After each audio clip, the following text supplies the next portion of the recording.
नमस्कार, मैं हूं अंकुर और आप देख रहे हैं सत्य हिंदी। एक नजर अब तक की सुर्खियों पर। कांग्रेस के लिए बड़ी राहत की खबर आई है। लोकसभा की विशेषाधिकार समिति ने कांग्रेस नेता अधीर रंजन चौधरी का निलंबन रद्द कर दिया है। विशेषाधिकार समिति ने यह फैसला तब लिया है जब बुधवार को समिति के सामने कांग्रेस सांसद पेश हुए। इंडिया टुडे की रिपोर्ट के अनुसार इसके बाद समिति ने उनका निलंबन रद्द करने का सिफारिश करते हुए एक प्रस्ताव पारित किया। बता दें, मणिपुर हिंसा पर अविश्वास प्रस्ताव पर बहस के दौरान कथित अनियंत्रित व्यवहार के लिए कांग्रेस नेता को 11 अगस्त को लोकसभा से निलंबित कर दिया गया था। अधीर रंजन चौधरी ने प्रधानमंत्री मोदी का जिक्र करते हुए नीरव शब्द का इस्तेमाल किया था। बीजेपी द्वारा ये कहने के बाद कि कांग्रेस में राहुल गांधी और प्रियंका गांधी के बीच घमासान चल रहा है, बीजेपी ने आरोप लगाया कि प्रियंका गांधी को जानबूझकर उत्तर प्रदेश जैसे राज्य दिए जाते हैं। सोनिया गांधी सोचती हैं कि प्रियंका कहीं राहुल गांधी से बेहतर ना बन जाए। इसके बाद प्रियंका गांधी ने जवाब दिया है। प्रियंका ने कहा कि बीजेपी वालों महंगाई और बेरोजगारी के इस दौर में यही बकवास मुद्दा बचा है।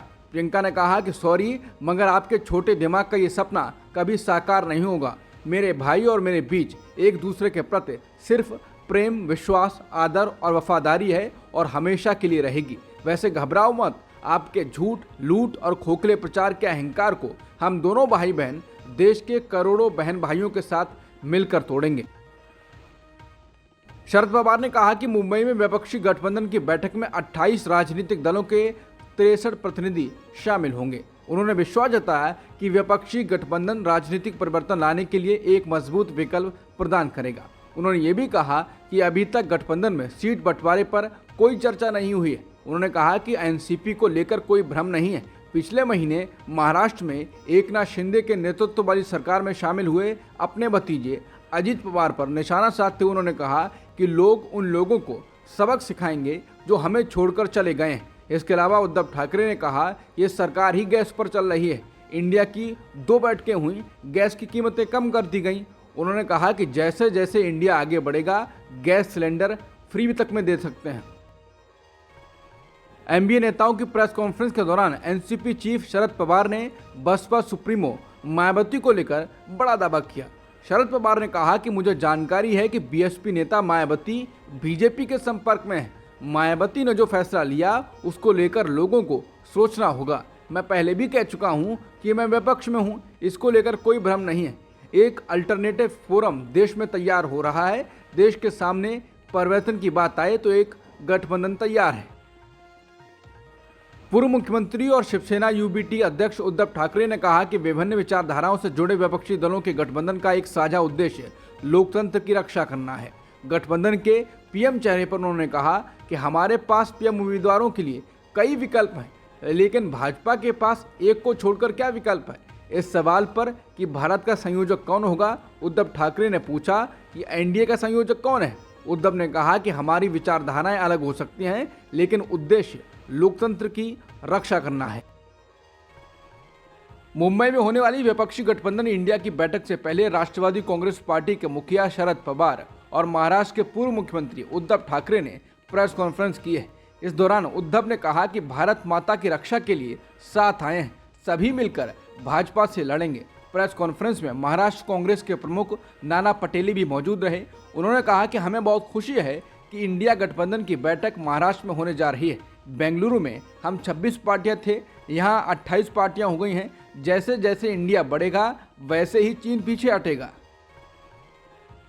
विपक्षी गठबंधन इंडिया की मुंबई में होने वाली बैठक के एक दिन पहले आम आदमी पार्टी ने प्रधानमंत्री पद पर दावेदारी पेश कर दी है।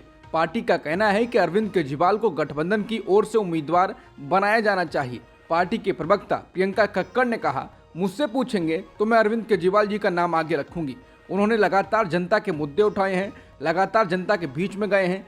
समाचार एजेंसी पीटीआई के मुताबिक पार्टी प्रवक्ता ने दावा किया कि अरविंद केजरीवाल ने दिल्ली के सरकार के जरिए देश के सामने एक बेहतरीन मॉडल पेश किया है। हालांकि इसके बाद आम आदमी पार्टी ने बाद में सफाई भी पेश की है। अतिथि ने कहा कि यह मुख्य प्रवक्ता प्रियंका कक्कड़ जी का निजी राय हो सकती है, लेकिन अरविंद केजरीवाल पीएम की दौड़ में बिल्कुल भी शामिल नहीं है। संजय सिंह ने भी यही कहा। हालांकि लोगों का कहना है कि अरविंद केजरीवाल जानबूझकर अपने आप को पीएम उम्मीदवार बनाने की बात करवा रहे हैं, जिससे विपक्षी गठबंधन पर दबाव बनाया जा सके। बता दें, इससे पहले भी केजरीवाल विपक्ष पर दबाव बनाने के लिए मध्य प्रदेश, छत्तीसगढ़ और बिहार में लड़ने का दावा कर चुके हैं। कुल मिलाकर सियासत का खेल जारी है। वहीं दूसरी तरफ नीतीश कुमार का नाम भी पीएम उम्मीदवार के लिए उछाला जाता रहा है, जबकि वो भी खुद इसको खारिज करते रहे हैं। एक तरफ तो इंडिया की बैठक होने वाली है, दूसरी ओर विपक्ष के नेता लगातार अपने अपने नेता को पीएम पद का उम्मीदवार बनाए जाने की बात कर रहे हैं। अब समाजवादी पार्टी की प्रवक्ता जूही सिंह ने कहा है कि मैं चाहती हूं कि हमारे राष्ट्रीय अध्यक्ष अखिलेश यादव पीएम पद के उम्मीदवार बने। उनमें योग्यता है कि वो इतने बड़े प्रदेश के सीएम रहे।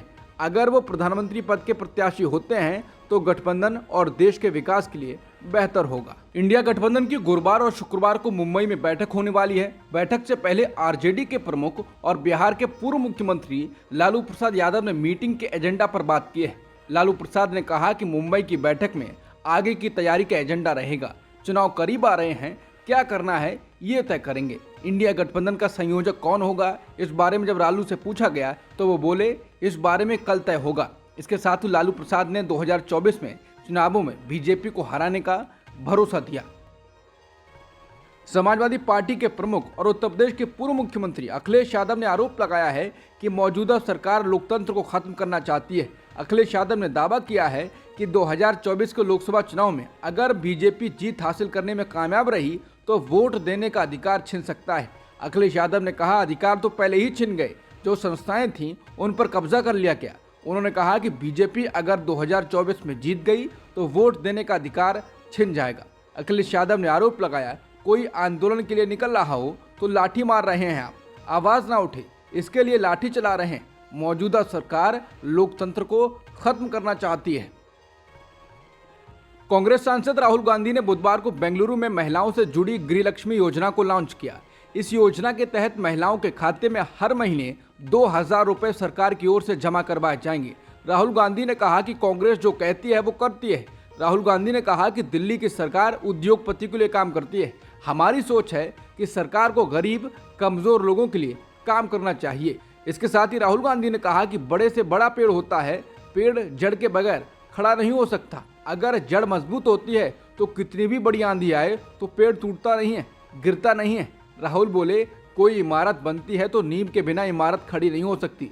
जितनी मजबूत नींव होगी उतनी ही मजबूत इमारत होती है। जैसे पेड़ की जड़ के बिना खड़ा नहीं हो सकता, वैसे कर्नाटक महिलाओं के बिना खड़ा नहीं हो सकता।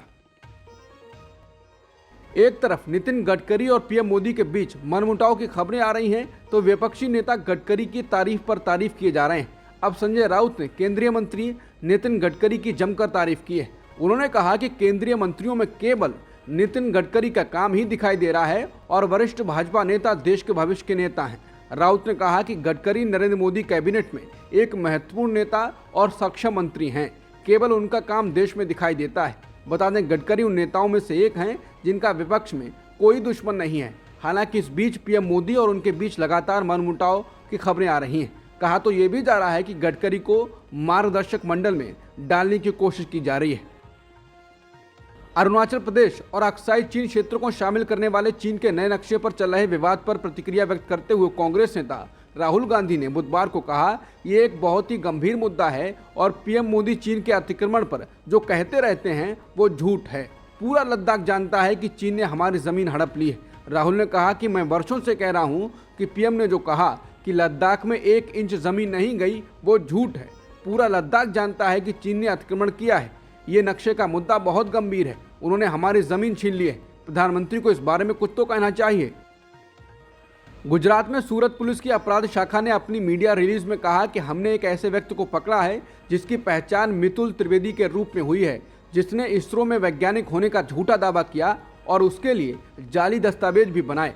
पुलिस का कहना है कि उसने अपराध कबूल कर लिया है। सूरत के अतिरिक्त पुलिस आयुक्त शरद सिंघल ने कहा अपराध शाखा ने इसरो से संपर्क किया और इसरो से पहली प्रतिक्रिया में ही कहा गया कि पत्र जाली है और उनके द्वारा ऐसा कोई पत्र जारी नहीं किया गया है। उन्होंने ये भी कहा कि वे हमें कुछ दिनों के भीतर विस्तृत जवाब देंगे। कल क्राइम ब्रांच ने मितुल त्रिवेदी को अपने चौक बाजार दफ्तर में बुलाया और विस्तृत पूछताछ की। आज ये साबित हो गया है और उसने कबूल भी कर लिया है कि पत्र फर्जी है। उन्होंने कहा कि उसने पत्र इसलिए तैयार किया क्योंकि वो ट्यूशन पर ही पढ़ाता है और उसे लगा कि अगर वो छात्रों के माता पिता को ऐसा पत्र दिखाएगा तो अधिक छात्र आएंगे। बसपा प्रमुख मायावती ने 2024 चुनाव को लेकर पार्टी की रणनीति सोशल मीडिया पर बताई है। मायावती ने सोशल मीडिया पर लिखा, बसपा आगामी लोकसभा और 4 राज्यों में विधानसभा चुनाव अकेले लड़ेगी। बीते कुछ वक्त से ये सवाल पूछा जा रहा है कि मायावती आने वाले आम चुनावों में किस गठबंधन के साथ जाएंगी।